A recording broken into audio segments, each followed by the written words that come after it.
Taxes and the government. We need a government, that is for sure. Without governments, society would not be able, at our present stage, to organize infrastructure development, security, and so on. But there is such a thing as wasteful government or too much government. Just because it is a government does not mean it is always right, that it sets the right amount of taxes we should pay, and that it uses the money wisely without waste. So what is in our best interest, you and I, is to figure out how much we need to pay in tax. We need to keep government alive and healthy and serving us well without paying too much to a point that we don't have enough to invest and enjoy life, while government has too much and wastes it on activities such as building weapons of mass destruction and the like. Governments across the world have tax rates ranging from 0 to 80% or so. Taxes are usually the person's biggest single expenditure. Within each country, you can arrange your affairs in ways that legally minimize your tax amount with the help of professional tax advisors. Winston Churchill once said that no person has the legal or moral obligation to arrange his or her affairs so that the government can put its biggest shovel in. I personally believe that the magic formula is 10, 10, 10, 70. That is 10% of your incomes in taxes, 10% in charity, 10% in long-term investments, and 70% for your enjoyment and spending. For that is what life is all about, enjoying your life, not struggling with it. Spending any less than 10% on government would kill it, and more than that gives it too much money, and it is because of this excess that we have, for example, too many deadly nuclear weapons that never really helped us. Military expenditure is the biggest total government expenditure worldwide. Yet military expenditure does not circulate in the economy or benefit us as much as other expenditure. A nuclear missile built and never fired is dead money. It just stays in a silo waiting to be fired. Yet the day it is fired, it causes even more destruction. Weapons just put us in a state of fear either way you look at it.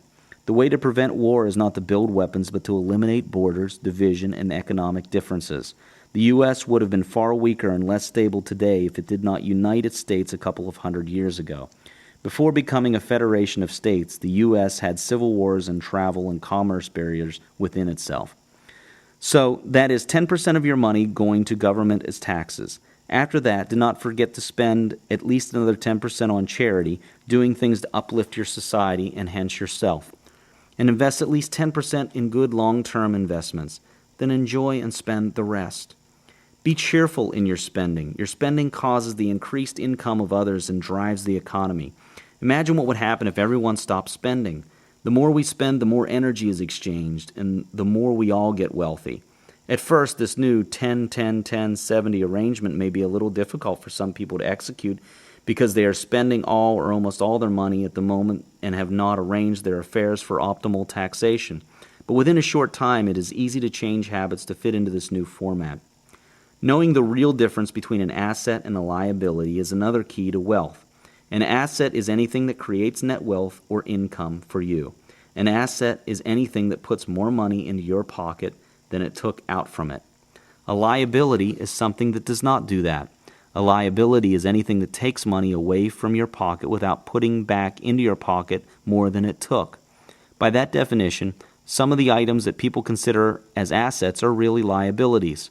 Homes on mortgage are liabilities. They are the bank's asset. Cars are liabilities. They take more from you in cash than they give back. Wealthy people obviously have more assets than liabilities. That is just obvious. Can you imagine being wealthy when your true liabilities are more than your true assets? The assets grow the wealth for wealthy people. Analyze your life and reclassify everything in it as an asset or liability as we have defined them. Always maintain more assets than liabilities. Otherwise, you will have zero or negative wealth, debts. It is a simple formula. There is nothing wrong with buying liabilities. Indeed, many of life's most enjoyable things, such as beautiful homes and boats and cars, are, by our new definition, liabilities. But they make life enjoyable. So go ahead and enjoy, but never let your liabilities, as we have defined them, exceed your assets, as we have defined them. Otherwise, you will soon end up in negative wealth. Always maintain that positive balance. If you wish to have that nice home, the way to get it is to first work on having an asset that produces an income that is high enough to finance your mortgage. Then use it to pay for your house payments. So get assets first and use them to finance liabilities. By the way, you do not count yourself as an asset. Getting a job to earn money to pay your mortgage is not the way. That is called working for your money, and it is an often unhealthy and dangerously trapping cycle to get into. Your money should always work for you. The money you earn with your mind and hands on your job or work is to be used to acquire investments and assets. These assets and investments then generate income on their own without much further intervention from you to buy the liabilities for you. You do not work for your liabilities. You work for your assets, and your assets work for your liabilities. If at present you do not know how to do that, then get books and advisors who can show you how to do that in your situation.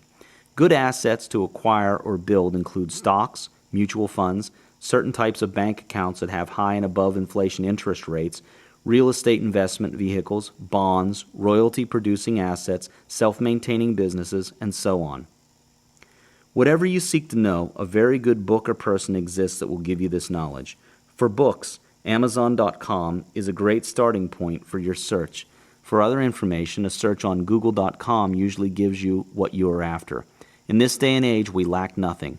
In truth, we never did. We just made up the shortages ourselves. Live a luxurious life. Remember, life is images of the mind expressed. Keep improving yourself and your environment and surroundings with luxury and beautiful nature. It is from what is around you that many of your mental images are formed, and you therefore should have a good source of mental imagery. Luxury and a healthy environment and nature breed more wealth by breeding higher images of the mind. Live in as much luxury as you feel comfortable and happy with. Take care of Mother Nature, the goose that lays the golden eggs. Do not pollute or destroy the environment fast or slowly. That is killing the same source that enables you to be. Remember the law of cause and effect, the law that never fails. People think that they can destroy the environment, usually for self-profit, and get away with it because it is future generations that will be affected. The law of cause and effect never fails. As surely as you breathe, you reap what you sow, positive or negative. The only thing we do not know is how, where, and when. Sow good seeds, and you will reap good harvest. Money is value energy that, like all energy, lives to flow and needs to flow to stay alive. Help it flow cheerfully, and it will be attracted to you. Give the services that others need. Increase their value. We are here to serve each other, to act as growth enablers for each other. Do this in your own capacity, and money automatically will flow in. Say to yourself and believe it, money loves me and I love money. This will be true for you to the extent that you can say this comfortably and with joy, without feelings of guilt.